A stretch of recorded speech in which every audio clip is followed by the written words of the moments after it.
Quand l'Église devient un club sans l'esprit, Jézabel trouve une place. 60 maintenant, Jézabel. Si vous remarquez, c'est une grande histoire. Bon, si vous voulez le noter, ça commence dans Rois, vers le chapitre 16. Jézabel n'était pas une fille d'Abraham. Pas plus que ce groupe-ci, la Rome païenne. Les Nicolaïtes étaient un groupe de chrétiens froids et formalistes qui s'étaient séparés des vrais chrétiens, n'ayant apparemment pas la foi. Et ils voulaient faire de l'Église un club, exactement comme ce qu'ils en ont fait aujourd'hui. Comme un club totalement dépouillé de l'esprit. Les jours des miracles sont passés. Tout ça, c'était pour un autre âge. Nous avons la communion entre les frères. Un bon franc-maçon, un autre fellow, ou n'importe lequel de ces gens peut produire cela. C'est en ordre, mais ça ne remplacera jamais la nouvelle naissance en Jésus-Christ. Le salut de l'âme, cette vérité-ci. 61, très bien, cette Jézabel. Bon, elle n'était pas fille d'Abraham. C'est vrai, mais princesse d'un idolâtre.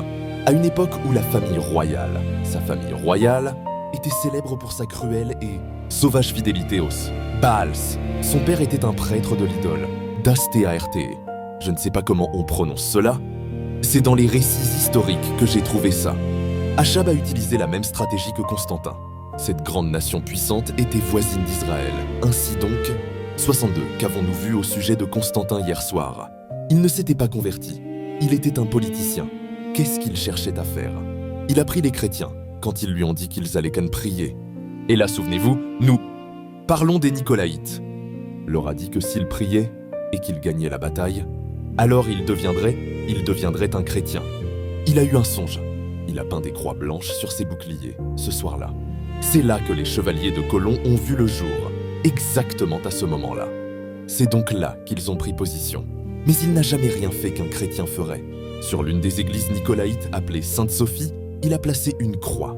Comme je l'ai dit hier soir, c'est la seule chose qu'il ait jamais faite qui puisse laisser croire qu'il soutenait l'Église, d'après tout ce que j'ai pu trouver dans les récits historiques. Beaucoup d'autres érudits disent la même chose. Nous ne savons rien de sa conversion.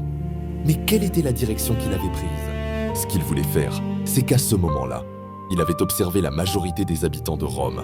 63. Regardez bien maintenant, observez cette stratégie. Et voyez comment la Bible, Dieu, confirme cela des centaines et des centaines d'années avant que cela arrive. Dieu dit ici que Constantin a usé de la même stratégie qu'Achab. 60. 208, l'âge de l'église de Thyatire. Rev. William Marion Branham. Voice of God.